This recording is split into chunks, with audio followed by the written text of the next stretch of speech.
Hi, this is Scott Garibay, and today we're going to talk about Dungeons & Dragons, and we are going to talk about how to allow everyone at your Dungeons & Dragons table to play what they want to play, rather than being forced to play a role that they never wanted, rather than allowing strong, charismatic players to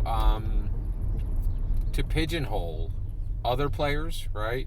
And how to get the very best game of Dungeons & Dragons you can, so that you can transform yourself, so that you can transform your life, and as a result, the culture you live within.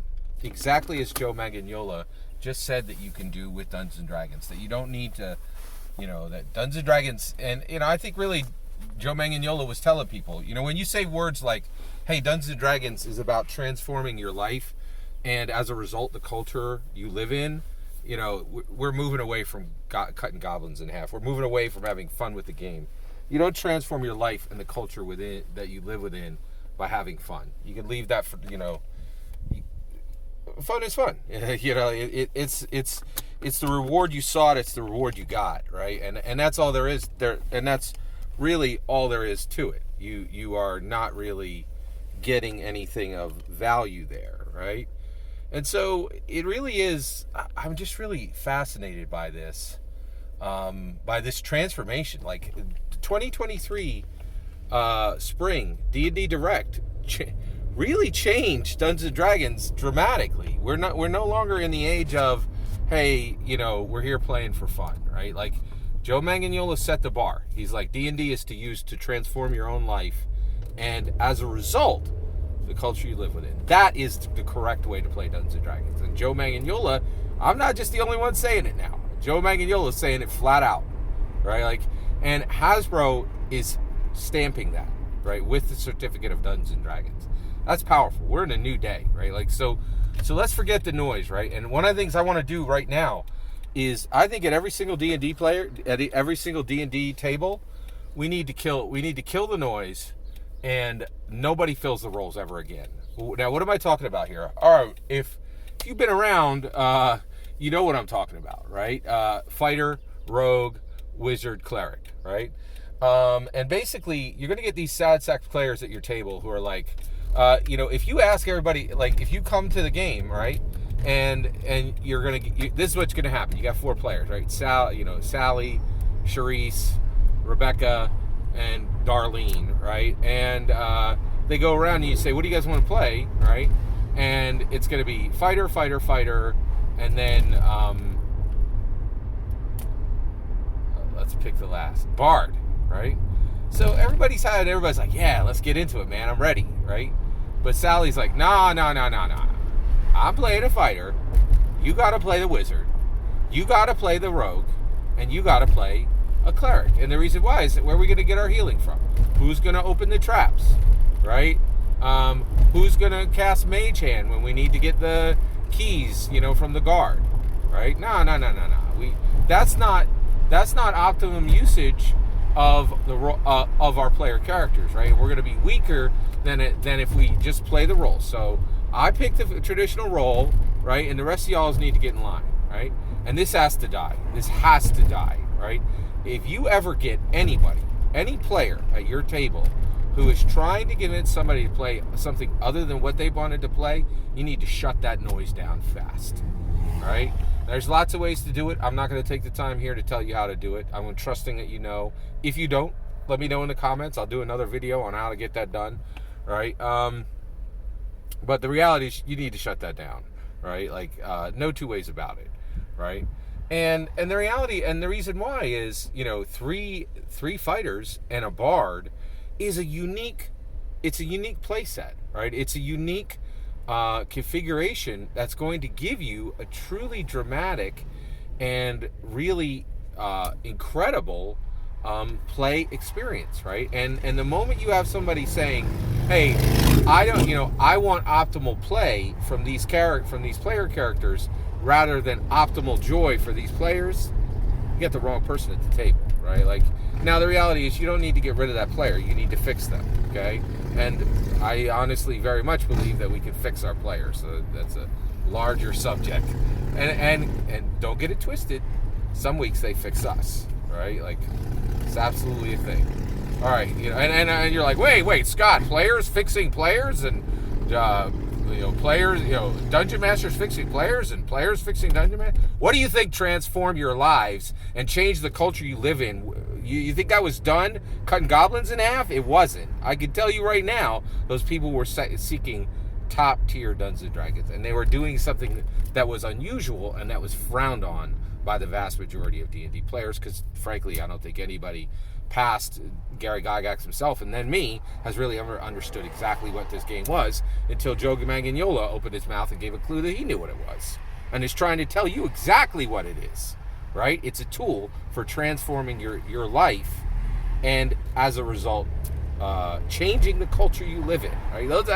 Those are profound words, right? Like, every now and then the tabletop role-playing game community kicks out some incredibly profound words.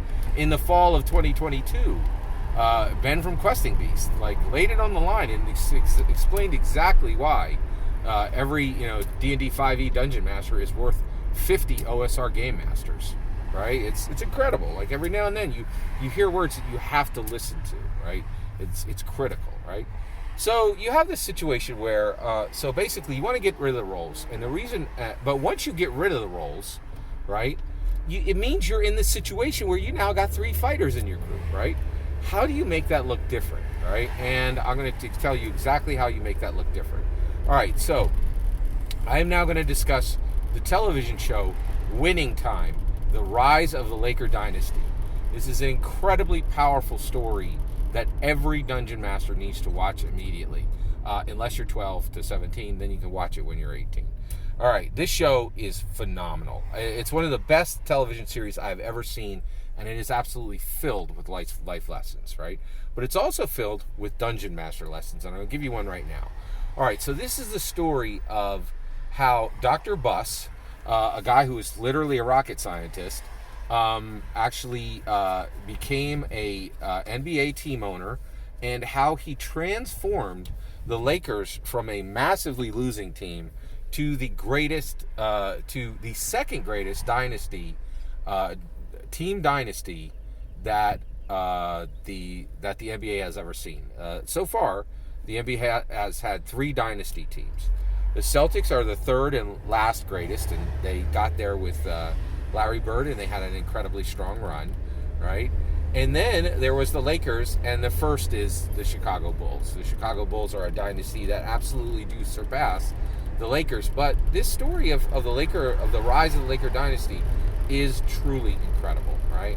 All right, and so basically it tells the story of 3 basketball players, right? And who are these basketball players? Stormin Norman, okay? Stormin Norman. I am forgetting Norman's last name. Stormin Norman. We're going to have to leave it there. Stormin Norman. Magic Johnson, and Kareem Abdul-Jabbar, okay? So basically, there's this scene where all 3 of these basketball players are heading to practice, right? And they're all being driven out by their ladies in the car that these gentlemen have bought for their ladies, right? Which is really quite fascinating, right? And so these are the cars that these men chose, right? And these are the cars that these men are being chosen to be in, right? And one of the things I thought was really fascinating is these 3 men, if you're not looking carefully, right, the way many people look at D&D, oh, it's a game, right? If you're not looking carefully, you might think they're the same.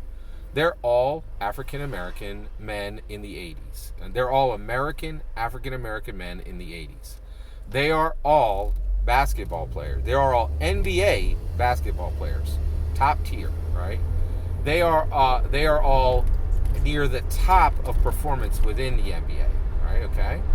And in addition to that, they are all very tall, okay? So if you look at these 3 men, you might for 1 second be tempted to think they're very similar. They could not be more different, right? And this was shown by the director of Winning Time.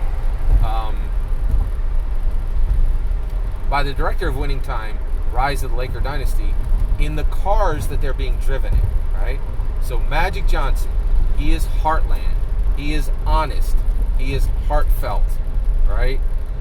He's very genuine, and he's a kind, tolerant person, right? Generally, okay? He is in a curvy, white, fast, American muscle Corvette, right? That old, really nice 70s kind with the cool curves, right? Really beautiful, really fast, right? And pure American muscle, right?